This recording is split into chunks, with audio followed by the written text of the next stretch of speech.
ಗುರುವೇ ಸರ್ವಲೋಕಾನಾಂ ವಿಷಜೇ ಭವರೋಹಿಣಾಂ ನಿಧಯೇ ಸರ್ವವಿದ್ಯಾನಾಂ ಶ್ರೀ ದಕ್ಷಿಣಾಮೂರ್ತಯೇ ನಮಃ. ಸದಾಶಿವಸಮಾರಂಭಾಂ ಶ್ರೀ ಶಂಕರಾಚಾರ್ಯ ಮಧ್ಯಮಾಂ ಅಸ್ಮದಾಚಾರ್ಯ ಪರ್ಯಂತಾಂ ವಂದೇ ಗುರು ಪರಂಪರಾಂ. ಓಂ ನಮೋ ಭಗವತೆ ವಿರಾಜೇಶ್ವರಃ.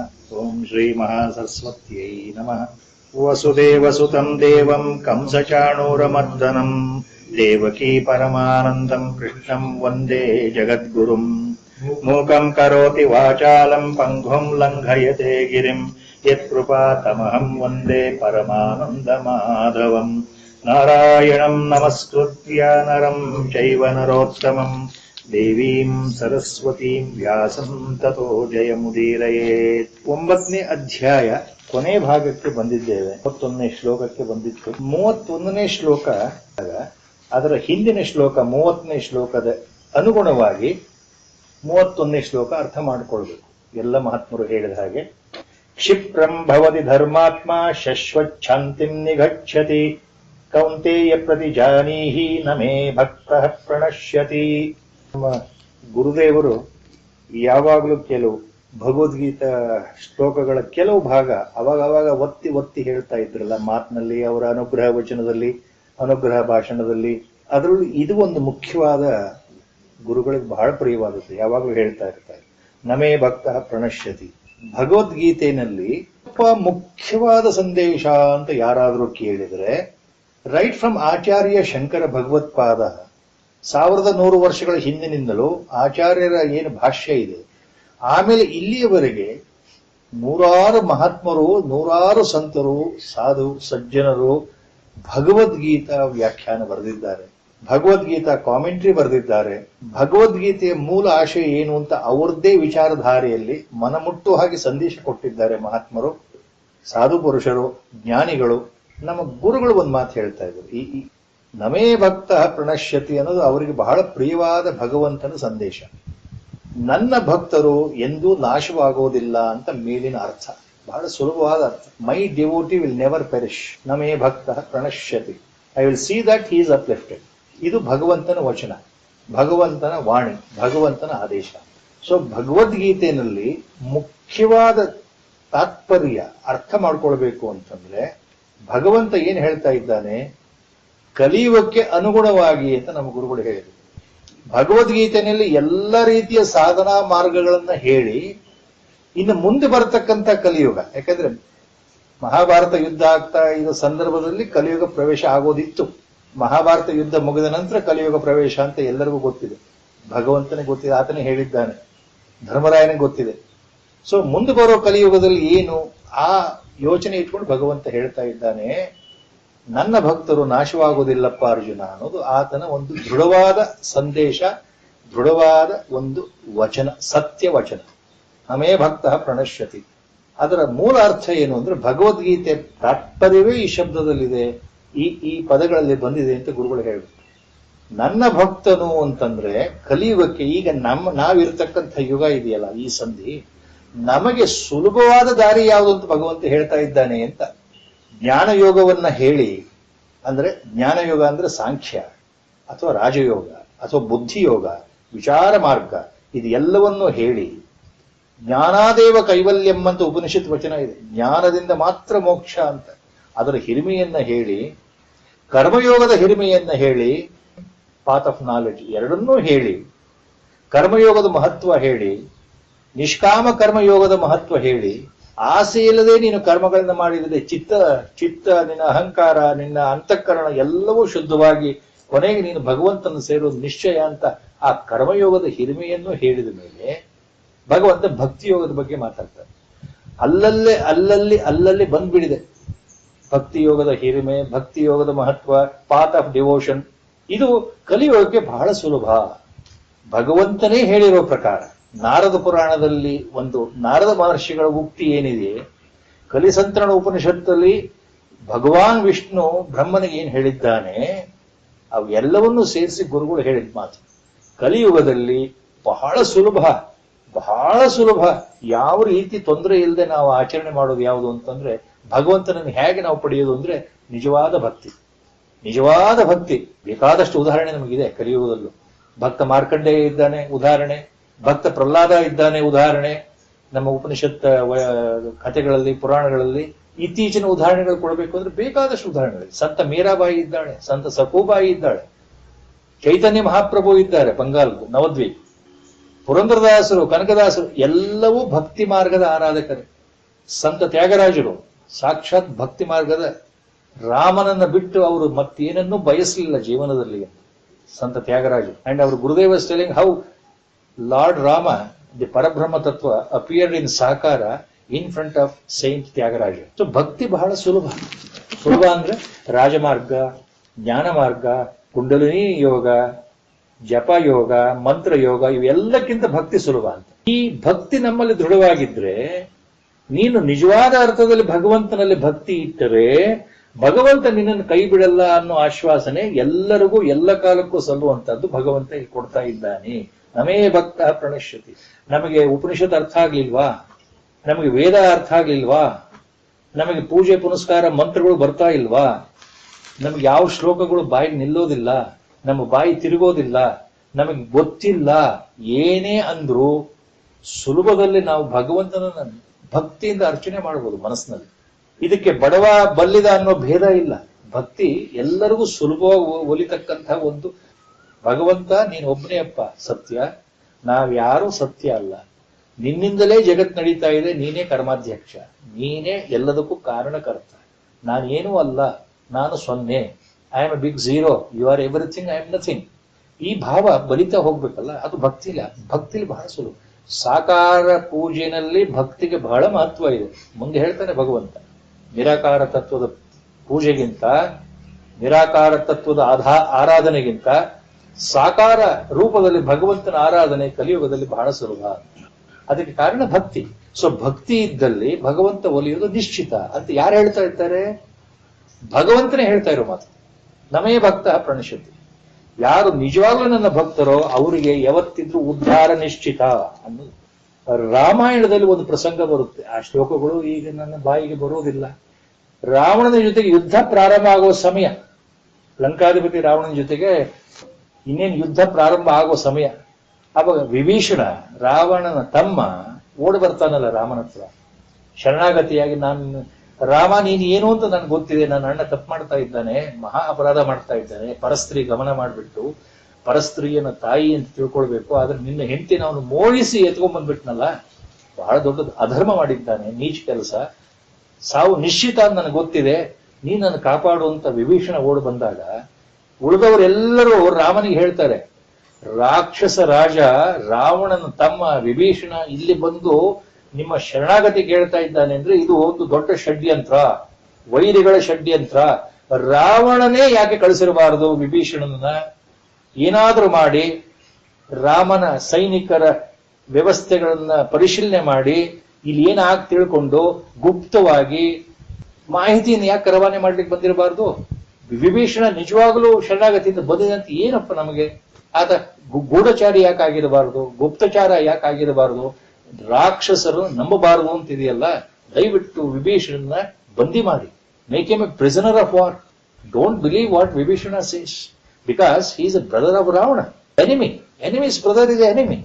So when he has come here to surrender in front of you, how are you going to allow him? Either finish him or make him a prisoner. ರಾಮಾವತಾರದಲ್ಲಿ ರಾಮ ಒಂದು ಮಾತು ಹೇಳ್ತಾನೆ, ಇಡೀ ರಾಮಾಯಣದ ಮೂಲ ತತ್ವ ಅಲ್ಲಿದೆ ಅಂತ ಎಲ್ಲ ಮಹಾತ್ಮರು ಹೇಳಿದ್ದಾರೆ.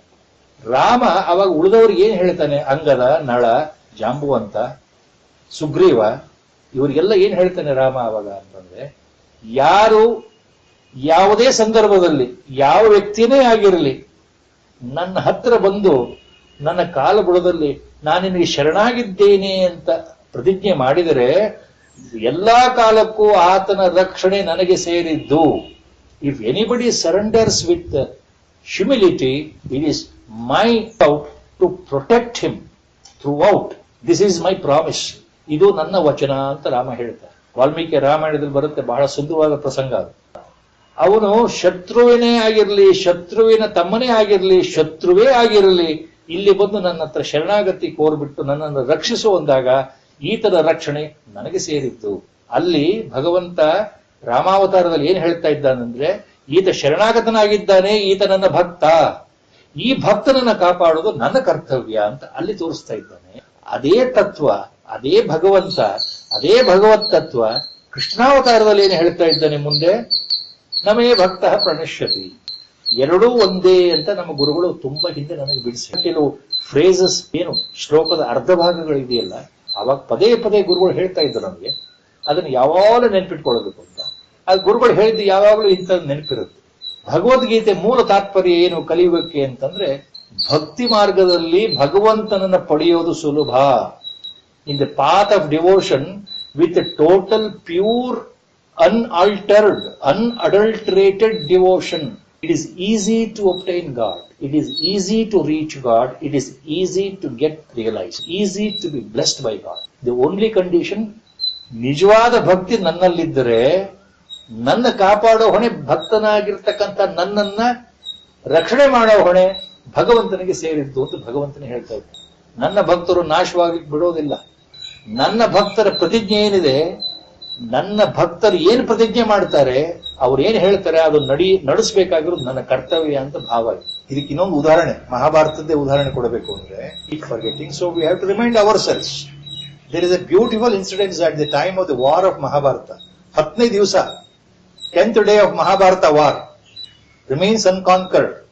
ಕೌರವರ ಸೈನ್ಯದಲ್ಲಿ ಸೇನಾಪತಿಯಾಗಿ ಭೀಷ್ಮ 10ನೇ ದಿವಸ ಆದ್ರೂ ಗಟ್ಟಿಯಾಗಿ ನಿಂತಿರ್ತಕ್ಕಂಥ ಪಿತಾಮಹ. ಭೀಷ್ಮನನ್ನ ಸೋಲಿಸಲಿಕ್ಕೆ ಸಾಧ್ಯ ಇಲ್ಲ, ಗಂಗಾಪುತ್ರ, ಆತನನ್ನು ಸಾಧ್ಯವೇ ಇಲ್ಲ. 10ನೇ ದಿವಸ ಏನಾಗುತ್ತೆ ಅಂದ್ರೆ, ಭೀಷ್ಮ ಒಂದ್ಸಲ ಪ್ರತಿಜ್ಞೆ ಮಾಡ್ತಾನೆ, ಈ ದುರ್ಯೋಧನನ ಕಾಟ ತಾಳ್ಲಾರ. ಕೃಷ್ಣ ಹೇಗಿದ್ರು ಸಾರಥ್ಯ ವಹಿಸ್ಬಿಟ್ಟಿದ್ದಾನೆ ಅರ್ಜುನನ, ನಾನು ಯುದ್ಧ ಆಡಲ್ಲ, ಸುಮ್ಮನೆ ಇರ್ತೀನಿ ಅಂತ ಹೇಳ್ಬಿಟ್ಟಿದ್ದಾನಲ್ಲ, ಹೇಗಾದ್ರೂ ಮಾಡಿ ಕೃಷ್ಣನ ಕೈನಲ್ಲಿ ನಾನು ಶಸ್ತ್ರವನ್ನು ಹಿಡಿಸ್ತೇನೆ, ನೋಡ್ತಾ ಇರು. I will see to it that Krishna will enter into the war. So ಆ ಪ್ರತಿಜ್ಞೆ ಮಾಡಿ 10ನೇ ದಿವಸ ಘನಘೋರವಾದ ಯುದ್ಧ ಮಾಡ್ತಾನಲ್ಲ. ಅರ್ಜುನ ರಥ ಹಿಮ್ಮೆಟ್ಟತ್ತೆ, ಅರ್ಜುನ ಏನು ಮಾಡ್ಲಿಕ್ಕೆ ಆಗಲ್ಲ. ಯಾವ ಮಟ್ಟಕ್ಕೆ ಅಂದ್ರೆ, ಅರ್ಜುನನೇ ಮೂರ್ಛೆ ಹೋಗಿ ಅರ್ಜುನನೇ ಪ್ರಾಣ ಬಿಡಬೇಕು ಅನ್ನೋ ಸ್ಥಿತಿ ಬಂದಾಗ ಕೃಷ್ಣನಿಗೆ ತಡ್ಕೊಳಕ್ಕಾಗಲ್ಲ. ಕತೆ ಏನ್ ಹೇಳತ್ತೆ ಅಂದ್ರೆ, ಕೃಷ್ಣನಿಗೆ ಭಯಂಕರವಾದ ಸಿಟ್ಟು ಬಂದ್ಬಿಡ್ತು. ತಾನೇ ಸ್ವತಃ ರಥದಿಂದ ಎದ್ದು ಸುದರ್ಶನ ಚಕ್ರವನ್ನ ಕೈನಲ್ಲಿ ಹಿಡಿದು ಭೀಷ್ಮನನ್ನ ಕತ್ತರಿಸ್ಬಿಡ್ತೇನೆ ಅಂತ ಸುದರ್ಶನ ಚಕ್ರಕ್ಕೆ ಅಪ್ಪಣೆ ಕೊಡೋನಾಗಿದ್ದ. ಕೆಳಗಡೆ ಇಳಿದ್ಬಿಟ್ಟು ರಥದಿಂದ ಕೆಳಗೆ ಇಳಿದು ಬಂದ್ಬಿಟ್ಟ. ಕೆಂಪಾಗಿ ಕೋಪದಿಂದ, ಕೆಂಪು ಕಣ್ಣಿಂದ ಸುದರ್ಶನ ಚಕ್ರವನ್ನು ಆಹ್ವಾನ ಮಾಡಿಬಿಟ್ಟ. ಯಾರೋ ಕೃಷ್ಣ. ಇದು ಮಹಾಭಾರತ ಪ್ರಸಂಗ. ಅಂತಹ ಸಿಟ್ಟು ಬಂದ್ಬಿಡ್ತು ಅಂತ. ಏನ್ ಮಾಡಿದ್ರು ಭೀಷ್ಮ ಹೋಗ್ತಾ ಇಲ್ವಲ್ಲ, ಏನ್ ಮಾಡಿದ್ರು ಭೀಷ್ಮ ಸಾಯ್ತಾ ಇಲ್ವಲ್ಲ, ಅರ್ಜುನ ಕಡೆ ಆಗ್ತಾ ಇಲ್ಲ. 10ನೇ ದಿವಸ ಬಂತು, ಇನ್ನು ನಾನೇ ಸರಿ ಅಂತ ಅಲ್ಲಿ ಭಾವ ಬರುತ್ತೆ ಅವ್ರಿಗೆ. ಆಮೇಲೆ ಅರ್ಜುನ ಕೆಳಗಿಳಿತಾನೆ, ಕೈ ಮುಗಿತಾನೆ, ನೀನ್ ಪ್ರತಿಜ್ಞೆ ಮಾಡಿದೀಯಲ್ಲಪ್ಪ, ನಾನು ಶಸ್ತ್ರ ಹಿಡಿಯಲ್ಲ ಅಂತ ನೀನೇ ಪ್ರತಿಜ್ಞೆ ಮಾಡಿದೀಯಲ್ಲಪ್ಪ ಕೃಷ್ಣ, ನಾನು ರಥ ಓಡಿಸ್ತೀನಿ ಅಂತ. ನೀನು ಸಾರಥಿಯಾಗಿದ್ರು ಸಾಕು, ನೀನು ರಕ್ಷಣೆ ನಮ್ಗೆ ಸಾಕು, ನೀನ್ ಯುದ್ಧ ಮಾಡಬೇಡ. ಕೈ ಮುಗಿದು ಪ್ರಾರ್ಥನೆ ಮಾಡ್ಕೊಂಡಾಗ ಇವನು ಶಾಂತನಾಗ್ತಾನೆ. ಆದ್ರೆ ಒಳ ಅರ್ಥ ಏನು ಅಂದ್ರೆ, ಇದ್ರ ಒಳ ಅರ್ಥ ಏನು ಅಂದ್ರೆ, ರಥದಿಂದ ಕೆಳಗಿಳಿದು ಭೀಷ್ಮನನ್ನು ಸಾಯಿಸ್ತೀನಿ ಅಂತ ಹೇಳಿ ಎದ್ದು ಬಂದಾಗ, ಸುದರ್ಶನ ಚಕ್ರವನ್ನ ಆಹ್ವಾನ ಮಾಡಿ ಆತನ ಕೈನಲ್ಲಿ ಬಂದಾಗ, ಇನ್ನು ಆಜ್ಞೆ ಕೊಟ್ರೆ ಆ ಚಕ್ರ ಭೀಷ್ಮನ ತಲೆ ತರಿಯೋದು 100ಕ್ಕೆ 100 ನಿಶ್ಚಿತವಾಗಿ. ಯಾಕೆ ಕೃಷ್ಣ ಹಾಗೆ ಮಾಡ್ತಾನೆ ಅಂದ್ರೆ, ಅದು ಕಪಟ ನಾಟಕ ಸೂತ್ರಧಾರ, ಭಗವಂತನ ಲೀಲಾ ವಿನೋದಗಳಲ್ಲಿ ಅದು ಒಂದು. ಭೀಷ್ಮ ಪ್ರತಿಜ್ಞೆ ಮಾಡಿದಾನಲ್ಲ, ಹೇಗಾದ್ರೂ ಮಾಡಿ ಈ ಯುದ್ಧದಲ್ಲಿ ಕೃಷ್ಣ ಶಸ್ತ್ರ ಹಿಡಿದು ಯುದ್ಧ ಮಾಡುವಾಗೆ ಮಾಡ್ತೇನೆ, ಇದು ನನ್ನ ಪ್ರತಿಜ್ಞೆ. ಭೀಷ್ಮ ಮಾಡಿದ ಪ್ರತಿಜ್ಞೆ ಭಂಗ ಆಗಬಾರದಲ್ಲ. Is a known ardent devotee of lord Krishna. ಕೃಷ್ಣನಿಗೆ ಗೊತ್ತಿದೆ ಭೀಷ್ಮ ಪರಮಾತ್ಮನ ಅತ್ಯಂತ ಮಹಾಭಕ್ತ ಅಂತ. ಭೀಷ್ಮನೂ ಗೊತ್ತಿದೆ ಕೃಷ್ಣ ಪರಮಾತ್ಮ ಅಂತ. ಇಬ್ಬರಿಗೂ ಗೊತ್ತಿದೆ. ಕೃಷ್ಣನಿಗೆ ಈತ ನನ್ನ ಪರಮ ಭಕ್ತ ಅಂತ ಗೊತ್ತಿದೆ, ಆತನಿಗೆ ಈತ ಪರಮಾತ್ಮ ಸ್ವರೂಪ ಅಂತನೂ ಗೊತ್ತಿದೆ. ಭಕ್ತನ ಪ್ರತಿಜ್ಞೆ ನೆರವೇರಬೇಕು, ಭಂಗ ಆಗ್ಬಾರದು ಅನ್ನೋ ದೃಷ್ಟಿಯಿಂದ ಕೃಷ್ಣ ಹೇಳಿದ, ಆತನ್ನು ಕೊಂದುಬಿಡ್ತೇನೆ ಅಂತ. ಭಕ್ತನನ್ನ ಎಲ್ಲಾ ರೀತಿಯಲ್ಲೂ ಕಾಪಾಡೋದು, ಭಕ್ತನ ಇಷ್ಟವನ್ನ ನೆರವೇರಿಸೋದು ಅಂತ ಅರ್ಥ. ಭಕ್ತ ಒಂದು ಪ್ರತಿಜ್ಞೆ ಮಾಡಿದರೆ ಅದು ನೆರವೇರಿಸಬೇಕು. ಭಗವತ್ ತತ್ವದ ಉದಾತ್ತವಾದ ಅನುಕಂಪ ಆ ಕೃಷ್ಣನಲ್ಲಿ ಏನ್ ಕಾಣ್ತಾ ಇದ್ದೀವಲ್ಲ ಮಹಾಭಾರತದಲ್ಲಿ, ಬಹಳ ಒಳನೋಟಗಳು ಅರ್ಥ ಆಗೋದು ಕಷ್ಟ. ಕೃಷ್ಣನ ಮೇಲೆ ಅಪಾರವಾದ ಭಕ್ತಿ. ಕೃಷ್ಣನ ಭಕ್ತೆ ಗಾಂಧಾರಿ. ಕೃಷ್ಣನಿಗೆ ಗೊತ್ತು ಗಾಂಧಾರಿಗೆ ನನ್ನ ಮೇಲೆ ಎಷ್ಟು ಭಕ್ತಿ ಇದೆ. ಅಪಾರವಾದ ಭಕ್ತಿ ಇದೆ ಗಾಂಧಾರಿ ಕೃಷ್ಣನ ಮೇಲೆ. ಕೃಷ್ಣ ಪರಮಾತ್ಮ ಅಂತ ಗಾಂಧಾರಿಗೆ ಗೊತ್ತಿದೆ. ಕೊನೆಯಲ್ಲಿ ಎಲ್ಲ ಮುಗಿದ ಮೇಲೆ, ಯುದ್ಧ ಎಲ್ಲ ಮುಗಿದ ಮೇಲೆ, ಎಲ್ಲರೂ ಸತ್ತೋದ್ಮೇಲೆ 100 ಜನ ಮಕ್ಕಳು ಕಳ್ಕೊಂಡಲ್ಲ ಗಾಂಧಾರಿ. ಯಾವುದೋ ಒಂದು ಸಂದರ್ಭದಲ್ಲಿ ಆ ತಾಯಿ ಕರಳು ಕಿವಿಸಿದಂಗಾಗಿ ಸಂಕಟ ಆಗಿ, ಆ ಸಂಕಟದಲ್ಲಿ ಗಾಂಧಾರಿ ಬಾಯಿನ ಒಂದು ಶಾಪ ಹೊರಗೆ ಬಂದ್ಬಿಡುತ್ತೆ. ನನ್ನ ವಂಶವನ್ನ ನಿರ್ವಂಶ ಮಾಡ್ಬಿಟ್ಟಿಲ್ಲಪ್ಪ, ಅದಕ್ಕೆ ನೀನೇ ಸೂತ್ರಧಾರ ಕೊಣ ಕೃಷ್ಣ, ನಿನ್ನಿಂದಲೇ ನನ್ನ 100 ಜನ ಮಕ್ಕಳು ಹೊರಟೋದ್ರು, ನನಗಾದ ನೋವು ನನಗೆ ಗೊತ್ತು, 100 ಜನ ಮಕ್ಕಳನ್ನ ಕಳ್ಕೊಂಡಲ್ಲ ನಾನು. ಈ ಪರಿತಾಪ ಇದೇ ನಿನಗೆ ಶಾಪವಾಗಿ, ನಿನಗೆ ಶಾಪ ಕೊಡ್ತಾ ಇದ್ದೇನೆ.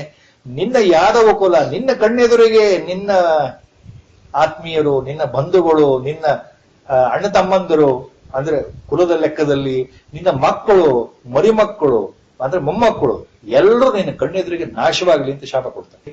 ಮೈ Kaurava clan was destroyed in this war. Let Krishna your own clan, Yadava clan should totally get annihilated in front of your own eyes. Krishna ಪರಮಾತ್ಮ ಮನಸ್ಸು ಮಾಡಿದರೆ ಇದನ್ನು ಎಂದೋ ತೆಗೆದು ಹಾಕ್ಬೋದಲ್ಲ. ಆದ್ರೆ ಗಾಂಧಾರಿಯ ಮಾತಿಗೆ ಅಲ್ಲಿ ಒಪ್ಪಿಗೆ ಕೊಡ್ತಾರೆ, ನಿನ್ನ ಇಚ್ಛೆ ಪ್ರಕಾರ ಆಗ್ಲಿ. ಯಾದವರಲ್ಲಿ ಕೊನೆಗೆ ಕೃಷ್ಣಾವತಾರ ಕೊನೆಯ ಘಟ್ಟದಲ್ಲಿ ಭಾಗವತದಲ್ಲಿ ಬಹಳ ಸುಂದರವಾಗಿ ಬರುತ್ತದೆ. ಅವರವರಲ್ಲೇ ಯಾದವರಲ್ಲಿ, ಅಣ್ಣ ತಮ್ಮಂದರಲ್ಲಿ, ಆ ದಾಯಾದಿಗಳಲ್ಲಿ ಮತ್ಸರ ಬರೋ ಹಾಗೆ ಮಾಡಿ, ಅದು ದೊಡ್ಡ ಕಥೆ ಇದೆ ಬಿಡಿ, ದೊಡ್ಡ ಕಥೆ, ಅದೇ 1 ಗಂಟೆ ಆಗುತ್ತೆ. ಕೊನೆಗೆ ಅವರು ಒಬ್ರಿಗೊಬ್ರು ಹೊಡೆದಾಡ್ಕೊಂಡು ಎಲ್ಲರೂ ಸತ್ತೋಗ್ತಾರಲ್ಲ ಇರ್ತದೆ. ಪರಮಾತ್ಮ ಸ್ವರೂಪ ಆತನಿಗೆ ಎಲ್ಲಿ ನಂಟಿದೆ, ಜಗತ್ತೇ ಆತನ ಸೃಷ್ಟಿ. ಆದ್ರೆ ಅವನಲ್ಲಿ ಯಾಕೆ ಸುಮ್ಮನೆ ಇರ್ತಾನೆ? ಯಾದವಿ ಕಲಹ ಯಾಕೆ ತಪ್ಪಿಸಲ್ಲ? Why remains quiet when all those people are killing themselves? The entire Yadava clan in Dwarka, he is bound by the curse given by Gandhari. Gandhari curse should materialize because Gandhari is the greatest devotee of Krishna. ಭಕ್ತರ ಮನಸ್ಸೇನಿದೆಯೋ ಆ ಭಕ್ತರ ಇಚ್ಛೆ ಪ್ರಕಾರ ಭಗವಂತ ನಡೀಬೇಕು, ಅದನ್ನೇ ಅಲ್ಲಿ ತೋರಿಸ್ಕೊಡ್ತಾ ಇದೆ. ಆದ್ರಿಂದಲೇ ಒಂದು ಬಹಳ ಸುಂದರವಾದ ಮಾತಿದೆ, ಎಲ್ಲರಿಗೂ ಅರ್ಥ ಆಗುತ್ತೆ. ಭಗವಂತ ಭಕ್ತರ ಪರಾಧೀನ, ಭಕ್ತರಿಗೆ ಅಡಿಯಾಳು ಭಗವಂತ ಅಂತ ಅರ್ಥ. ಭಕ್ತಿಗೆ ಅಷ್ಟು ವಿಶೇಷ ಮಹತ್ವ ಇದೆ. ಭಗವಂತ ಭಕ್ತರನ್ನು ಅಷ್ಟು ಗೌರವಿಸ್ತಾನೆ. ಇದನ್ನ ಗುರುಗಳು ಯಾವಾಗಲೂ ನೆನೆಸ್ಕೊಂಡು ಹೇಳ್ತಾ ಇದ್ರು. ಈ ತರ ಸಂದರ್ಭದಲ್ಲಿ ಒಂದೊಂದು ನಮೇ ಭಕ್ತ ಪ್ರದಶ್ಯತಿ ಅಂದ್ರೆ ಆ ಉತ್ಕೃಷ್ಟವಾದ ಸ್ಥಾನ, ಸುಲಭದಲ್ಲಿ ನಾವು ಭಗವಂತನನ್ನ ಪಡೆಯುವಂತ ವಿಧಾನ. 31ನೇ ಶ್ಲೋಕ 32ಕ್ಕೆ ಬರ್ತಾ ಇದ್ದೇವೆ. ಮಾಂ ಹಿ ಪಾರ್ಥ ವ್ಯಪಾಶ್ರಿತ್ಯ ಯೇಪಿ ಸ್ಯುಪಾಪಯೋನಯಃ ಸ್ತ್ರಿಯೋ ವೈಶ್ಯಾಸ್ತಥಾ ಶೂದ್ರಾಸ್ತೇಪಿ ಯಾಂತಿ ಪರಂ ಗತಿಂ. ಮಾಂ ಹಿ ಪಾರ್ಥ ವ್ಯಪಾಶ್ರಿತ್ಯ ಯೇ ಅಪಿ ಸ್ಯು ಪಾಪಯೋನಯಃ ಸ್ತ್ರಿಯಃ ವೈಶ್ಯಾಸ್ತಥಾ ಶೂದ್ರಾಃ ತೇ ಅಪಿ ಯಾಂತಿ ಪರಂ ಗತಿಂ. ಭಗವಂತ ಹೇಳ್ತಾ ಇರೋದು ಭಕ್ತಿ ಯೋಗದ ಹಿರಿಮೆ ಇನ್ನೂ ಮುಂದೆ ಗೊತ್ತಾಗಲಿ ಅಂತ. ಭಕ್ತಿ ಎಷ್ಟು ಸುಲಭದ ದಾರಿ ಅಂತ ಗೊತ್ತಾಗಲಿ. ನೋಡಪ್ಪ ಅರ್ಜುನ, ಮಾಂ ಹಿ ವ್ಯಪಾಶ್ರಿತ್ಯ ಏಪಿ ಸ್ಯು ಪಾಪಯೋನಯಃ, ಪಾಪಯೋನಯ ಸ್ಯು ಮಾಂ ಹಿ ವ್ಯಪ್ಯಾಶ್ರಿತ. ಯಾರು ನನ್ನಲ್ಲಿ ಶರಣಾಗತರಾಗಿ ನನ್ನನ್ನು ನಂಬಬಿಟ್ಟು ನನಗೆ ಅಧೀನರಾಗಿ ನನಗೆ ನಮಸ್ಕಾರ ಮಾಡ್ತಾ ನನಗೆ ಶರಣು ಬಂದು ನನ್ನಲ್ಲಿ ಭಕ್ತಿಯಿಂದ ನಮಸ್ಕಾರ ಮಾಡ್ತಾ ಇದ್ದಾರೆ, ಆರಾಧನೆ ಮಾಡ್ತಾ ಇದ್ದಾರೆ, ನನ್ನನ್ನು ಪೂಜೆ ಮಾಡ್ತಾರೆ, ಅಂಥವರು ಯಾರೇ ಇರಲಿ. ಸ್ಯು ಅಂದ್ರೆ ಲೆಟ್ ಇಟ್ ಬಿ ಎನಿಬಡಿ. ಪಾಪಯೋನಯ, let them be vilest of the vile people, let them be wicked people, whichever wicked person, evil person, whatever may be the condition. He refers them as papayonayah. Papayoni, papayonayah andre who have done lot of evil deeds in the previous births. So they have taken birth in a different lower strata of human being level or even animals. ಪಾಪಯೋನಿಗಳು ಅಂತಂದ್ರೆ ತುಂಬಾ ಅಧರ್ಮದ ಕೆಲಸವನ್ನ, ನೀಚ ಕೆಲಸವನ್ನ ಮಾಡಿರ್ತಕ್ಕಂತಹ ಪಾಪಿಷ್ಠ ಜನರು ಈ ಜನ್ಮದಲ್ಲಿ ಅತಿ ಪಾಪಿಷ್ಠರಾಗಿ, ಕೆಟ್ಟವರಾಗಿ, ದುರಾಚಾರಿಗಳಾಗಿ ಹುಟ್ಟಿದ್ದಾರಲ್ಲಪ್ಪ, ಅಂತವರು ಪಾಪಯೋನಿಗಳು. ಅಂತ ಯಾರೇ ಇರಲಿ, ಎಂಥ ಪಾಪಿಷ್ಠರೇ ಇರಲಿ, whichever may be the wicked fellow, whichever may be the vilest fellow, but by surrendering to me, if the surrender themselves to me, ಮಾಂ ಹಿ Partha ವ್ಯಪಾಶ್ರಿತ್ಯ. And in addition to that, ಪಾಪಯೋನಿಗಳ ಜೊತೆಗೆ, ಪಾಪಿಷ್ಠರ ಜೊತೆಗೆ ನನಗೆ ಸ್ತ್ರೀಯಃ ವೈಶ್ಯಾಃ ತಥಾ ಶೂದ್ರಾಃ ತೇಪಿ, ಪಾಪಿಷ್ಠರ ಜೊತೆಗೆ ಮಹಿಳೆಯರು, ಸ್ತ್ರೀಯರು, ವೈಶ್ಯರು. ಭಗವಂತ ಇಲ್ಲಿ ವರ್ಣವನ್ನು ಹೇಳ್ತಾ ಇದ್ದಾನೆ. ವರ್ಣ ಅಂತಂದ್ರೆ ಮತ್ತೆ ಹಿಂದೆ ಹೇಳಿದಾಗೆ ತುಂಬಾ ಹಿಂದೆ, ಇದು ಜಾತಿ ಸೂಚಕ ಅಲ್ಲ. ಭಗವಂತನ ವರ್ಣಗಳು ಅಂತಂದ್ರೆ ಇದು ಗುಣಸೂಚಕ. ದ ಕ್ವಾಲಿಟಿ ಆಫ್ ಧರ್ಮ prevailing particular specific manner, behavioural pattern in the life. ಈ ರೆಫರಿಂಗ್ ದಟ್ ಆಸ್ ವರ್ಣ.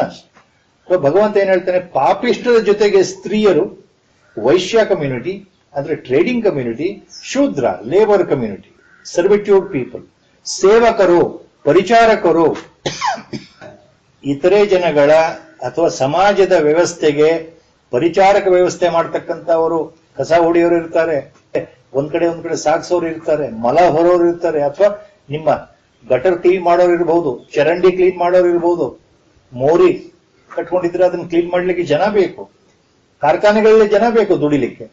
ಕಾರ್ಖಾನೆಯಲ್ಲಿ ದೊಡ್ಡ ಕಾರ್ಖಾನೆ ಇಟ್ಕೊಂಡು ನಾನು ಅದಕ್ಕೆ ಕೂತ್ಕೊಂಡು ತಯಾರಾಗ್ಲಿ ಅಂದ್ರೆ ಜನ ಅಲ್ಲಿ ಕೆಲಸ ಮಾಡಿದ್ರೆ ತಾನೇ ತಯಾರಾಗಲಿ. ಮೆಕ್ಯಾನಿಕಲ್ ವರ್ಕ್, ದೈಹಿಕ ಶ್ರಮ.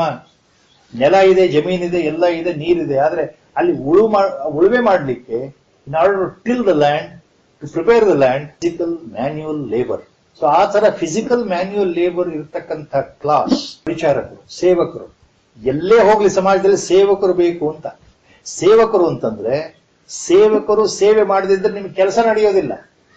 ಒಂದು ದೊಡ್ಡ ಆಸ್ಪತ್ರೆ ನಡಿಬೇಕು ಅಂದ್ರೆ ಬರೀ ಬಿಲ್ಡಿಂಗ್ ಮೇಲೆ ಬಿಲ್ಡಿಂಗು, ಒಳ್ಳೊಳ್ಳೆ ಡಾಕ್ಟರ್ಸ್, ಒಳ್ಳೊಳ್ಳೆ ಉಪಕರಣಗಳು ಇದೆ ಅಂತ ನಡೆಯೋದಿಲ್ಲ. ಆ ಆಸ್ಪತ್ರೆ ನಡಿಬೇಕು ಅಂದ್ರೆ ಅಲ್ಲಿ ಫ್ಲೋರ್ ಬಾಯ್ ಬೇಕು, ವಾರ್ಡ್ ಬಾಯ್ ಬೇಕು, ಕ್ಲೀನ್ ಮಾಡೋ ಜನ ಬೇಕು, ಆಸ್ಪತ್ರೆ ನೆಲ ತೊಳೆಯೋ ಜನ ಬೇಕು, ಬ್ಯಾಂಡೇಜ್ ಹಾಕಿದ್ಮೇಲೆ ಬಿದ್ದು ಹೋಗಿರೋ ತಗೊಂಡು ಹೊರಗಡೆ ಇರೋ ಜನ ಬೇಕು, ಅಲ್ಲಿ ನರ್ಸ್ಗಳು ಬೇಕು, ಗಂಡಸರು ಹೆಂಗಸರು ನರ್ಸ್. ಅವ್ರು ಯಾರು ಇಲ್ಲದೆ ಇದ್ರೆ ಬರೀ ಡಾಕ್ಟರ್ ಒಬ್ರು ಇದ್ದಾರೆ ಫಾರಿನ್ ಡಿಗ್ರಿಗಳು ಇಟ್ಕೊಂಡು, ಬಿಲ್ಡಿಂಗ್ ಇದೆ, ಓನರ್ ಇದ್ದಾರೆ, ಆಸ್ಪತ್ರೆ ಹೇಗೆ ನಡೆಯುತ್ತೆ? ಲ್ಯಾಬ್ ನಲ್ಲಿ ಕೆಲಸ ಮಾಡೋ ಜನ ಬೇಕು. ಹೀಗೆ ಶೂದ್ರ ಅಂದ್ರೆ ಬಹಳ ದೊಡ್ಡ ಅರ್ಥ ಇದೆ, ಸಾಮಾನ್ಯ ಅರ್ಥ ಅಲ್ಲ, ನಾವು ತಿಳ್ಕೊಂಡಿರೋ ಅರ್ಥ ಅಲ್ಲ. ಪರಿಚಾರಕ, ಸೇವೆ ವರ್ಗ. ಟ್ರೇಡಿಂಗ್ ಕಮ್ಯುನಿಟಿ, ವೈಶ್ಯ ಅಂತಂದ್ರೆ ವ್ಯಾಪಾರಿ ವರ್ಗ, ಯಾರು ಬೇಕಾದ್ರೂ ಆಗ್ಬೋದು. ಸ್ತ್ರೀಯರು ಅಂತ ಯಾಕೆ ಹೇಳ್ತಾ ಇದ್ದೇನೆ ಭಗವಂತ? ಸುಲಭವಾದ ದಾರಿ ಯಾವುದು? ಮಾಂ ಹಿ ಪಾರ್ಥ ವ್ಯಪಾಶ್ರಿತ್ಯ, ನನ್ನನ್ನ ಭಕ್ತಿಯಿಂದ ಸ್ಮರಿಸಿದರೆ, ನನ್ನ ಆರಾಧನೆ ಮಾಡಿದರೆ ಸಾಕು ಇವರೆಲ್ಲ ಅಂತ. ಯಾರು? ಸ್ತ್ರೀಯರು. ಮನೆ ಕೆಲಸ ಬಹಳ ಇರುತ್ತೆ, ಸಂಸಾರದ ಹೊಣೆ ಸ್ತ್ರೀ ಮೇಲಿದೆ ಅಂತ ಅರ್ಥ. ಸಂಸಾರವನ್ನು ನಡೆಸೋದು ಸ್ತ್ರೀ. ಆದ್ರಿಂದ ಬೇರೆ ಯತಿಗಳ ಹಾಗೆ, ಸನ್ಯಾಸಿಗಳ ಹಾಗೆ, ಸಾಧಕರ ಹಾಗೆ ಕಾಡ್ನಲ್ಲಿ ಕೂತ್ಕೊಂಡು ಕಾವಿ ಬಟ್ಟೆ ಉಟ್ಕೊಂಡು ವರ್ಷಾನುಗಟ್ಟೆ ತಪಸ್ ಮಾಡ್ತೀನಿ, ಧ್ಯಾನ ಮಾಡ್ತೀನಿ ಅಂದ್ರೆ ಮನೆ ನೋಡ್ಕೊಳ್ಳೋರು ಯಾರು? ಮನೆ ನಡೆಸೋರು ಯಾರು? ಜನಗಳ ಯೋಗಕ್ಷೇಮ ನೋಡ್ಕೊಳ್ಳೋದು ಒಂದು ಕುಟುಂಬದಲ್ಲಿ ಸ್ತ್ರೀ ಬಹಳ ಮುಖ್ಯ ಅಂತ. ಆದ್ರಿಂದ ನೀವು ಅದ್ಯಾವುದು ಮಾಡಬೇಕಾಗಿಲ್ಲ, ನನ್ನ ಭಕ್ತಿಯಿಂದ ಭಜನೆ ಮಾಡಿದರೆ ಸಾಕು ಅನ್ನೋ ದೃಷ್ಟಿಯಿಂದ ಭಗವಂತ ಹೇಳ್ತಾ ಇದ್ದಾನೆ, ಸ್ತ್ರೀಯರು, ವೈಶ್ಯರು, ಶೂದ್ರರು ನನ್ನ ಆರಾಧನೆ ಮಾಡಿದರೂ ಸಾಕು, ಅವ್ರಿಗಾದ ಮುಕ್ತಿಯಲ್ಲಿ ಬರುತ್ತೆ. ಬೇರೆಯವರು ಕಾಡಿನಲ್ಲಿ ವರ್ಷಾನುಗಟ್ಟಲೆ ತಪಸ್ ಮಾಡಿ ನನ್ನನ್ನು ಪಡಿತಾರಲ್ಲ, ಅಷ್ಟೇ ಸುಲಭದಲ್ಲಿ ನಾನು ಇವರಿಗೆ ಸಿಗ್ತೇನೆ ಅಂತ ಅರ್ಥ. ಭಕ್ತಿ ಯೋಗ, ಭಕ್ತನಿಗೆ ಭಗವಂತ ಕೊಡೋ ಪ್ರಾಶಸ್ತ್ಯ. C the importance of A devotee, importance of devotion lord is mentioning in this. So anybody let it B, whoever surrenders to me enter into the supreme goal, attain the supreme goal. ಒಂದು ದೊಡ್ಡ ಆಧ್ಯಾತ್ಮದ ಸಂದೇಶ ಇಲ್ಲಿದೆ, ಬಹಳ ದೊಡ್ಡ ಸಂದೇಶ. ಜ್ಞಾನೇಶ್ವರ ಮಹಾರಾಜರು ಬಹಳ ಚೆನ್ನಾಗಿ ಹೇಳಿದ್ದಾರೆ. ಜ್ಞಾನ ಯೋಗ ಅಂದ್ರೆ ನಾವು ನಿರಂತರವಾದ ಜಪ ಮಾಡುತ್ತಾ, ಮೌನದಲ್ಲಿ ಧ್ಯಾನ ಮಾಡುತ್ತಾ, ಭಗವಂತನನ್ನು ಸ್ಮರಿಸಿಕೊಂಡು, ಆ ಭಗವತ್ ತತ್ವ ಇರೋ ವಸ್ತು ಒಂದೇ, ಮೂಲ ಅದ್ವೈತ ವಸ್ತು ಒಂದೇ, ಇಡೀ ಪ್ರಪಂಚವನ್ನ ಆವರಿಸ್ಕೊಂಡಿರತಕ್ಕಂಥ ತತ್ವ ಒಂದೇ, ಎಲ್ಲ ಕಡೆ ಇರೋ ತತ್ವ ಒಳಗೂ ಇದೆ. ನಾನು ಅಂತಂದ್ರೆ ಈ ಬರೀ ದೇಹ ಅಲ್ಲ, ನಾನು ಶರೀರ ಅಲ್ವೇ ಅಲ್ಲ, ಈ ನಾನು ಅನ್ನೋ ಭಾವ ಮೀರಿ ಹೋಗುವಂತಹದ್ದು ಒಳಗಡೆ ಚೈತನ್ಯ ಇದೆಯಲ್ಲ, ಆ ಪರಮ ಚೈತನ್ಯ ನಾನು ಅನ್ನೋ ಭಾವದಲ್ಲಿ ಧ್ಯಾನದಲ್ಲೇ ಅದು ಅನುಭವಕ್ಕೆ ಬರಬೇಕು. ಆ ಸಾಕ್ಷಾತ್ಕಾರ ಧ್ಯಾನದಲ್ಲಾಗಬೇಕು. ಇದು ಜ್ಞಾನ ಮಾರ್ಗ, ವಿಚಾರ ಮಾರ್ಗ. ಜಪ, ತಪ, ಧ್ಯಾನ ಎಲ್ಲವೂ ವಿಚಾರ ಮಾರ್ಗಕ್ಕೆ ಸಂಬಂಧಪಟ್ಟಿದ್ದು, ಜ್ಞಾನ ಮಾರ್ಗಕ್ಕೆ ಸಂಬಂಧಪಟ್ಟಿದ್ದು, ರಾಜಯೋಗಕ್ಕೆ ಸಂಬಂಧಪಟ್ಟಿದ್ದು. ಇಲ್ಲಿ ಎಲ್ಲರಿಗೂ ಇದು ಸುಲಭ ಅಲ್ಲ. ಯಾವುದು? ಧ್ಯಾನ ಮಾರ್ಗ ಇದೆಯಲ್ಲ, ಸಾಂಖ್ಯ ಮಾರ್ಗ ಎಲ್ಲರಿಗೂ ಸುಲಭ ಅಲ್ಲ ಅಂತ ಭಗವಂತ ಹೇಳಿ. ಯಾಕೆ ಅಂದ್ರೆ ಜ್ಞಾನ ಮಾರ್ಗದಲ್ಲಿ ಸಾಧನೆ ಮಾಡ್ತಾ ಇರ್ಬೇಕಾರ ನಿಮಗೆ ಗುರಿ ಸೇರೋದು 100ಕ್ಕೆ 100 ಯಾರು ನಿಮಗೆ ನಿಶ್ಚಿತವಾಗಿ ಕೊಡೋದಿಲ್ಲ. ನೀವು ಕೆಳಗೆ ಜಾರಿ ಬೀಳಬಹುದು, ಸ್ವಲ್ಪ ಸಿದ್ಧಿಗಳು ಕೈಗೆ ಬಂದ ಕೂಡಲೇ ಜಾರಿ ಬಿದ್ದು ಬಿಡಬಹುದು. ಬಹಳಷ್ಟು ಕಡೆ ಆಗೋದು ಹಾಗೇನೆ. ನಮ್ಮ ಗುರುಗಳು ಯಾವಾಗ ಹೇಳ್ತಾರೆ, once you start meditating with Guru's grace, all sadhakas know it. I am sure about it. Siddhis will start coming to you. They sprout in your heart. ಸಾಧನೆ ಮುಂದುವರೆದ ಹಾಗೆ, ಧ್ಯಾನ ಮುಂದುವರೆದ ಹಾಗೆ ಎಷ್ಟೋ ಸಿದ್ಧಿಗಳು, ಅಮಾನುಷ ಶಕ್ತಿಗಳು, ಅತೀಂದ್ರಿಯ ಶಕ್ತಿಗಳು ನಿಮಗೆ ಗೊತ್ತಾಗ್ಬಿಡುತ್ತೆ. ಒಬ್ಬೊಬ್ಬರಿಗೆ ಒಂದೊಂದು ವಿಧದಲ್ಲಿ ಬರುತ್ತೆ. ಸರಿಯಾದ ರೀತಿಯಲ್ಲಿ ಧ್ಯಾನವನ್ನು ಮಾಡ್ತಕ್ಕಂತಹ ಗುರುಕೃಪೆ ಇರತಕ್ಕಂತಹ ವ್ಯಕ್ತಿಗೆ ಒಂದೊಂದು ರೀತಿಯಲ್ಲಿ ಒಂದೊಂದು ರೀತಿಯ ಶಕ್ತಿ ಪ್ರದಾನ ಸಂಚಯನ ಆಗ್ತಾ ಇರುತ್ತೆ, ಗೊತ್ತಾಗುತ್ತೆ. ಆ ಸಿದ್ಧಿಗಳು ಕೈವಶ ಆಗ್ತಾ ಇದ್ದ ಹಾಗೆ, ಬರ್ತಾ ಇದ್ದ ಹಾಗೆ ಅದರ ಪ್ರಭಾವ ಏನು ಅಂದ್ರೆ ಮನಸ್ಸನ್ನು ಚಂಚಲ ಮಾಡಿಬಿಡೋದು. ಇದೇ ಸತ್ಯ ಅಂತ ನಾವು ಯಾವಾಗ ತಿಳ್ಕೊಳ್ತೀವೋ ಅಲ್ಲಿ ನಾವು ಸಾಧನಾ ಪದದಿಂದ ಕೆಳಗೆ ಜಾರಿದ್ವಿ ಅಂತ ಅರ್ಥ. ನಮ್ಮನ್ನು ಮರಳು ಮಾಡ್ಲಿಕ್ಕೆ ಸಿದ್ಧಿಗಳು ಬರುತ್ತೆ ಅಂತ ಗುರುಗಳು ಹೇಳ್ತಾರೆ. ಸಿದ್ಧಿಗಳ ಕಡೆ ಗಮನ ಕೊಡಬಾರದು. Express that you have this power, you have that power. The moment you say somebody that I have this power experiencing, you are gone spiritually. You are back to the LKG level. From highest level you go down. ಸಿದ್ಧಿಗಳು, ಆ ಶಕ್ತಿಗಳು, ಅದರ ಬಗ್ಗೆ ಗಮನ ಕೊಟ್ರೆ ಮನುಷ್ಯ ಮತ್ತೆ ಅಧಪತನ ಅಧ್ಯಾತ್ಮದಲ್ಲಿ ಅಂತ ಗುರುಗಳು ಹೇಳ್ತಾರೆ. ಎಷ್ಟೋ ಜನ ಹೀಗೆ ಆಗಿದ್ದಾರೆ.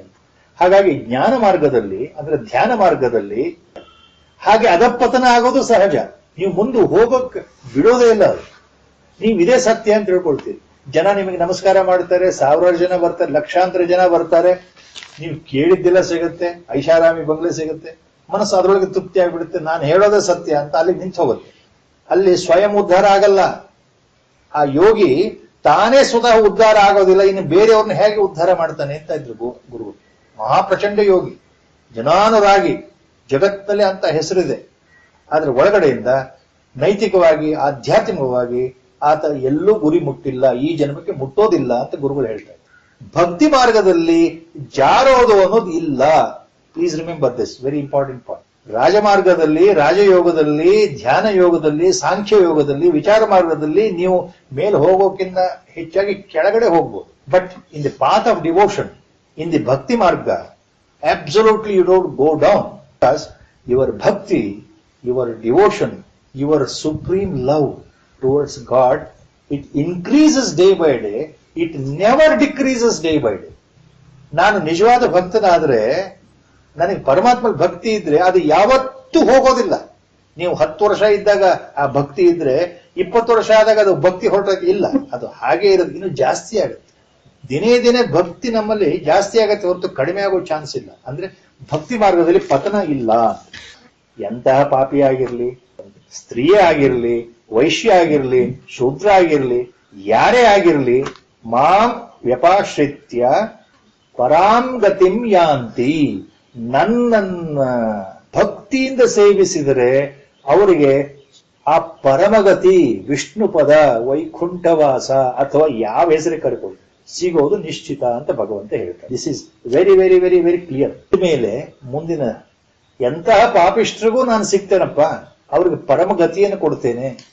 They enter the godhead, they reach the supreme goal ಅಂತ ಭಗವಂತ ಹೇಳ್ತಾ ಇದ್ದಾನಲ್ಲ. ಅಷ್ಟು ಹೇಳಿದ್ಮೇಲೆ ಭಗವಂತ ಮತ್ತೇನ್ ಹೇಳ್ತಾ ಇದ್ದಾನೆ ಅರ್ಜುನನಿಗೆ, ನೋಡಪ್ಪ ಇವ್ರಿಗೆಲ್ಲ ಭಕ್ತಿ ಮಾರ್ಗದಲ್ಲಿ ಮುಂದುವರಿತಾರೆ ಅಂದ್ಮೇಲೆ ಇನ್ನು ಉಳಿದವ್ರ ಬಗ್ಗೆ ನಾನೇನ್ ಹೇಳಲಿ?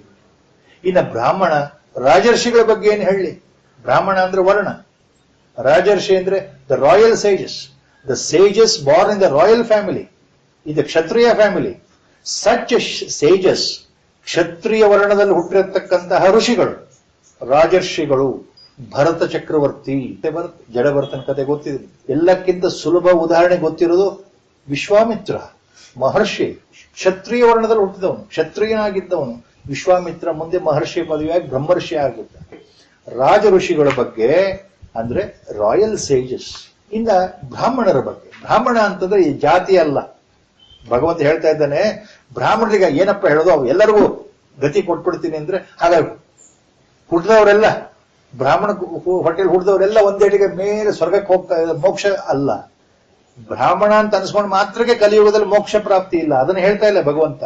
ನಿಜವಾದ ಅರ್ಥದಲ್ಲಿ ಬ್ರಾಹ್ಮಣ ಅಂದ್ರೆ ಬ್ರಹ್ಮ ವಿದ್ಯೆಗೆ ಅಧಿಕಾರಿಯಾಗಿರೋನು ಅಂತ ಅರ್ಥ. ಯಾರಿಗೆ ವೇದಗಳಲ್ಲಿ ನಂಬಿಕೆ ಇದೆಯೋ, ಉಪನಿಷತ್ತಲ್ಲಿ ನಂಬಿಕೆ ಇದೆಯೋ, ಗುರು ಆಚಾರ್ಯರಲ್ಲಿ ನಂಬಿಕೆ ಇದೆಯೋ, ಯಾರು ಶ್ರದ್ಧೆಯಿಂದ ಗುರುವನ್ನು ಸೇವಿಸ್ತಾರೋ, ವಿಹಿತ ಕರ್ಮಗಳನ್ನು ಮಾಡ್ತಾ ಇದ್ದಾರೋ, ನಿಷಿದ್ಧ ಕರ್ಮ ಮಾಡ್ತಾ ಇಲ್ವೋ, ಯಾರು ಪಾಪಾಚರಣೆ ಮಾಡ್ತಾ ಇಲ್ವೋ, ಬ್ರಹ್ಮನನ್ನ ಹೊಂದಬೇಕು ಅನ್ನೋ ಉತ್ಕಟವಾದ ಆಸೆ ಇದೆಯಲ್ಲ, ಮೋಕ್ಷವನ್ನ ಪಡೆಯಬೇಕು ಅಂತ ಆಸೆ ಇದೆಯಲ್ಲ, ಅವ್ರು ನಿಜವಾದ ಬ್ರಾಹ್ಮಣರು.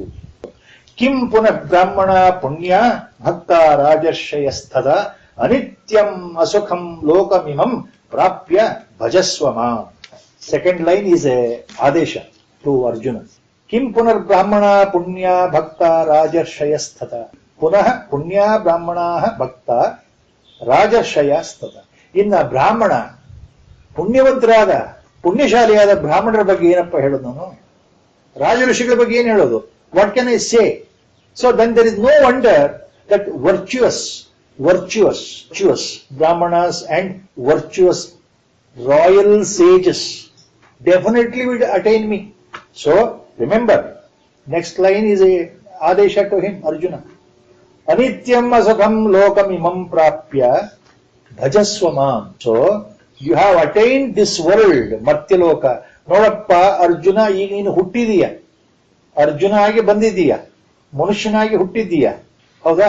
ಈ ಭೂಮಿ ಮೇಲೆ ಇದೆಯಾ, ಈ ಲೋಕದಲ್ಲಿ ಬಂದಿದ್ದೀಯ. ಇದು ಎಂಥ ಲೋಕ? ಇದು ನಿನ್ನ ಜೀವನ ಎಂಥ ಜೀವನ? ಮನುಷ್ಯನಾಗಿದೆಯಾ? ಹೌದು. ಬಟ್ ವಾಟ್ ಅಬೌಟ್ ದಿಸ್ ಸಂಸಾರ? He gives a definition here. ನೋಡಪ್ಪ, ಈ ಲೋಕ ಇದೆಯಲ್ಲ, ಈ ಮನುಷ್ಯ ಲೋಕ ಇದೆಯಲ್ಲ, ಈಗ ನೀನು ಹುಟ್ಟಿದೆಯಲ್ಲ, ಇದು ಅನಿತ್ಯಂ ಅಸುಖಂ ಲೋಕಂ ಇಮಂ ಲೋಕಂ ಅನಿತ್ಯಂ ಅಸುಖಂ. ಈ ಲೋಕ ಇದೆಯಲ್ಲ, ನೀನು ಹುಟ್ಟಿರೋ ಲೋಕ, ನೀನು ಇರ್ತಕ್ಕಂತ ಈ ವ್ಯವಸ್ಥೆ, ನೀನು ಮನುಷ್ಯನಾಗಿ ಹುಟ್ಟಿದೀಯ. You are born as a human being in this ಲೋಕ, ಆನ್ ದಿಸ್ ಪೃಥ್ವಿ. ದಿಸ್ ಈಸ್ ಅನಿತ್ಯ ಅಂಡ್ ಅಸುಖಂ. It is not permanent and it is always full of suffering. ಈ ಲೋಕ, ಮನುಷ್ಯ ಲೋಕ ಯಾವತ್ತಿದ್ರೂ ಅನಿತ್ಯ ಮತ್ತು ಅಸುಖ. ಅಂದ್ರೆ ಇದು ಯಾವತ್ತಿದ್ರೂ ಮನಸ್ಸಿಗೆ ಶಾಂತಿಯನ್ನು ಕೊಡದೆ ತೊಂದರೆಗಳನ್ನೇ ಸಂಕಟಗಳನ್ನೇ ಕೊಡ್ತಕ್ಕಂಥ ಲೋಕ ಜೀವನ. ಲೋಕ ಅಂದ್ರೆ ಜೀವನ. ಮನುಷ್ಯ ಜೀವನ ಏನು ಅಂದ್ರೆ ಅಸುಖ ಕೂಡಿರ್ತದೆ. ಸುಖದಿಂದ ನಾವು ಹೋಗ್ತಾ ಇದ್ದೇವೆ, ಆದ್ರೆ ನಾವು ಅಸುಖಿಯಾಗಿದ್ದೇವೆ. So suffering is a part of the human life. Life is characterised by more suffering than temporary pleasures and joyful incidents. ನಮಗೆ ಸಂತೋಷವಾಗೋ ಘಳಿಗೆಗಿಂತ ನಮಗೆ ತೊಂದರೆ ಕೊಡೋ ಘಳಿಗೆಗಳೇ ಜಾಸ್ತಿ ಜೀವನದಲ್ಲಿ ಕೊನೆಯವರೆಗೂ.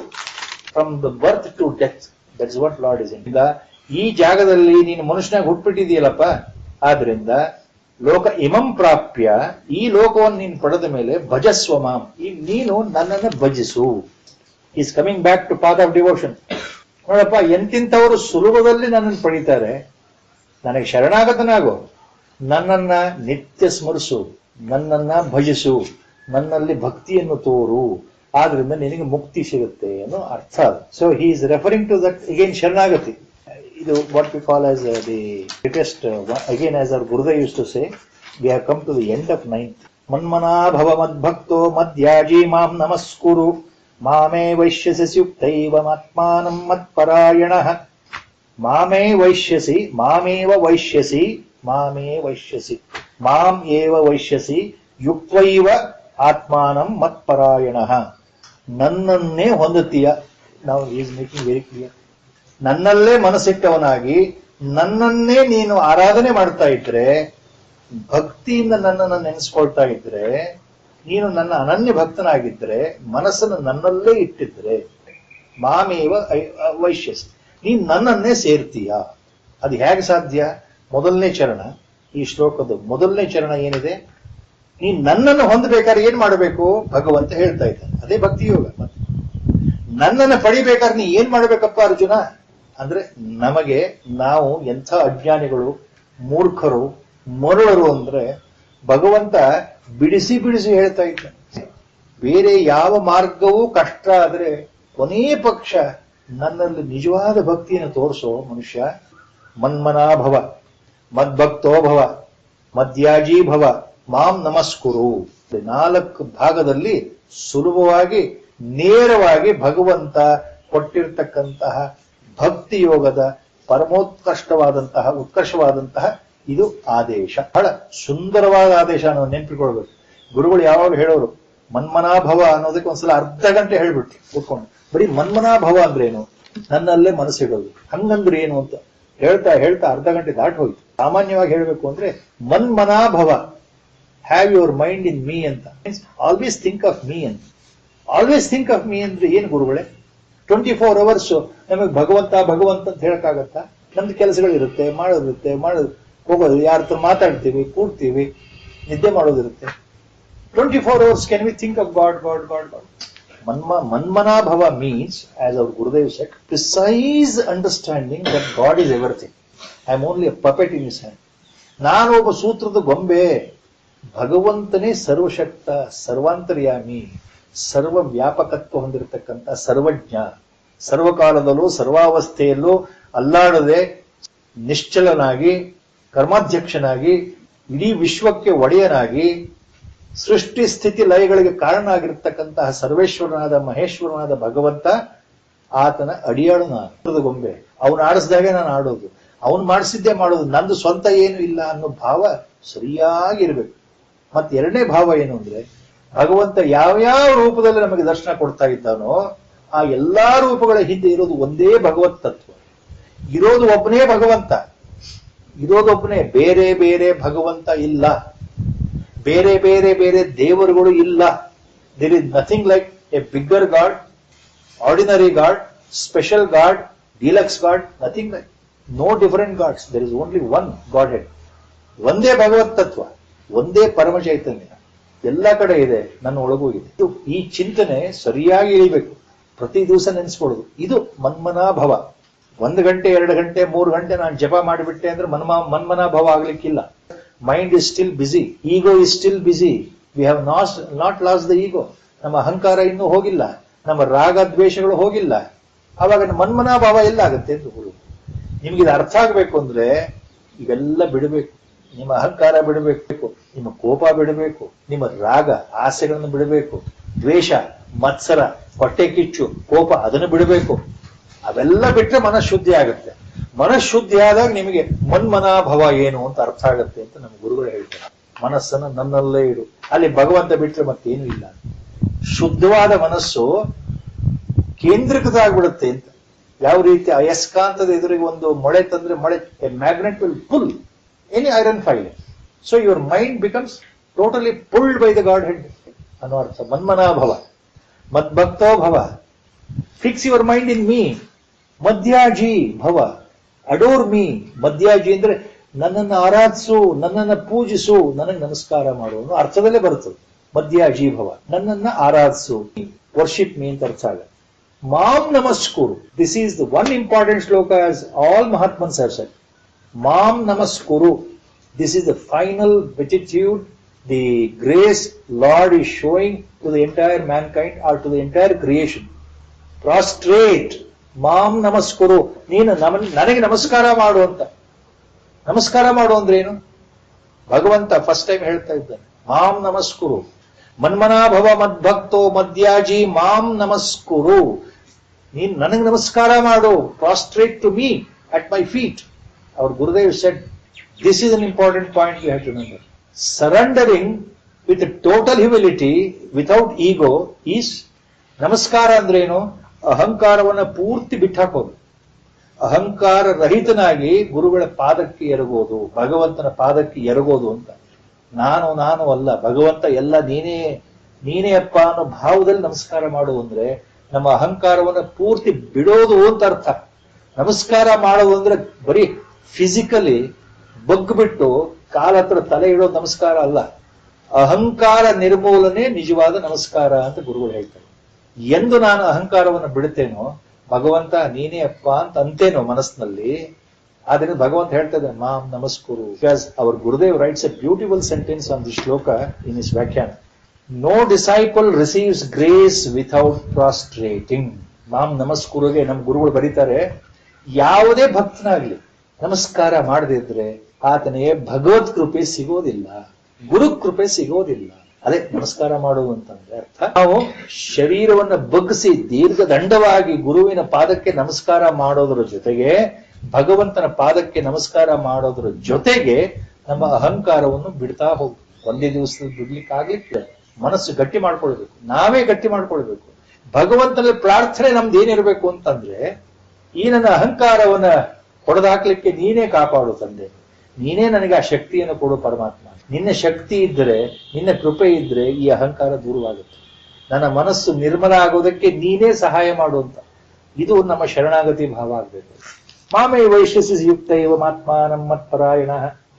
ಯುಕ್ತೈವ ಮಾತ್ಮಾನಂ, ನೀನು ಈ ರೀತಿ ನಿನ್ನ ಮನಸ್ಸು, ಆತ್ಮಾನಂ ಅಂದ್ರೆ ನಿನ್ನ ಮನಸ್ಸನ್ನು ನನ್ನಲ್ಲೇ ಇಟ್ರೆ, ಮತ್ಪರಾಯಣ ನನ್ನನ್ನೇ ಆರಾಧನೆ ಮಾಡ್ತಾ ಇದ್ರೆ, ಮಾಮೈ ವೈಶ್ಯಸಿ ನೀ ನನ್ನನ್ನೇ ಸೇರಿ. ದಿ ಶ್ಲೋಕ ಇಸ್ ಇಂಪಾರ್ಟೆಂಟ್ ಅಂದ್ರೆ ಸೇಮ್ ಚರಣ again uses in the 18th chapter Upadesha, what he gives to Arjuna. Sarvadharman parityajya mamekam sharanam vraja aham tva sarva papebhyo mokshayishyami ma shucha.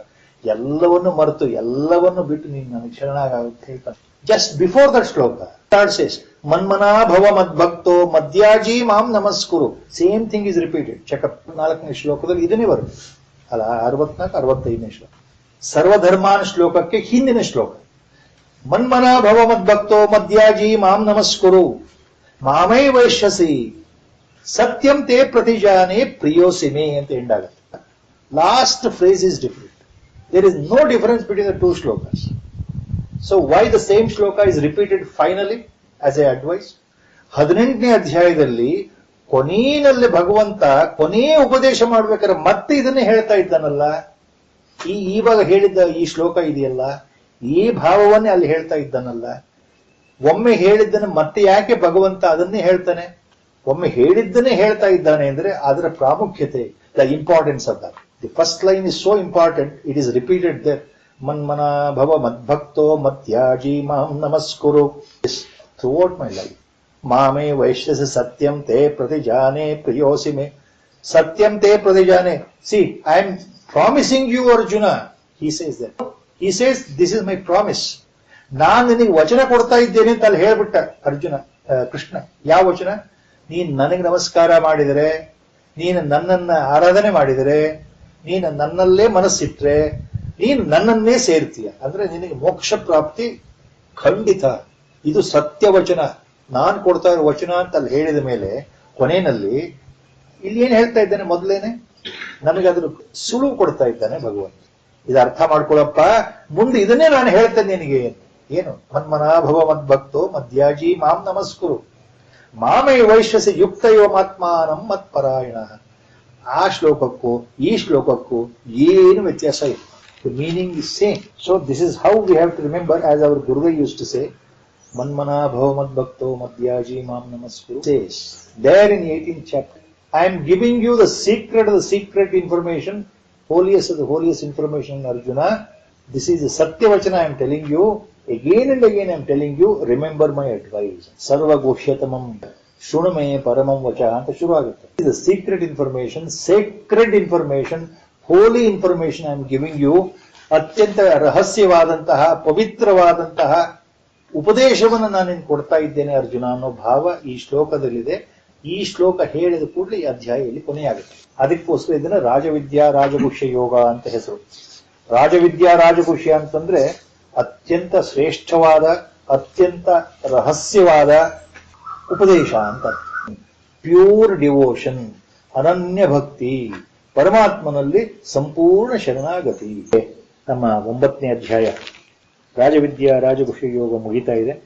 ಓಂ ತತ್ಸದಿತಿ ಶ್ರೀಮದ್ ಭಗವದ್ಗೀತಾಸು ಉಪನಿಷತ್ಸು ಬ್ರಹ್ಮವಿದ್ಯಾಯಾಂ ಯೋಗಶಾಸ್ತ್ರೇ ಶ್ರೀಕೃಷ್ಣಾರ್ಜುನ ಸಂವಾದೆ ರಾಜವಿದ್ಯಾ ರಾಜಗುಹ್ಯ ಯೋಗೋ ನಾಮ 9ಮೋऽಧ್ಯಾಯಃ. ಹರಿ ಓಂ ಶ್ರೀಕೃಷ್ಣಾರ್ಪಣಮಸ್ತು. ವಸುದೇವಸುತಂ ದೇವಂ ಕಂಸಚಾಣೂರಮರ್ದನಂ ದೇವಕೀ ಪರಮಾನಂದಂ ಕೃಷ್ಣಂ ವಂದೇ ಜಗದ್ಗುರುಂ. ಮೂಕಂ ಕರೋತಿ ವಾಚಾಲಂ ಪಂಗುಂ ಲಂಘಯತೆ ಗಿರಿಂ ಯತ್ಕೃಪಾತಮಹಂ ವಂದೇ ಪರಮಾನಂದಮಾಧವಂ. ನಾರಾಯಣಂ ನಮಸ್ಕೃತ್ಯ ನರಂ ಚೈವ ನರೋತ್ತಮಂ ದೇವೀಂ ಸರಸ್ವತೀಂ ವ್ಯಾಸಂ ತತೋ ಜಯಮುದೀರಯೇತ್. ಹರಿ ಓಂ. ಜಯ ರಾಮ ಜಯ ಜಯ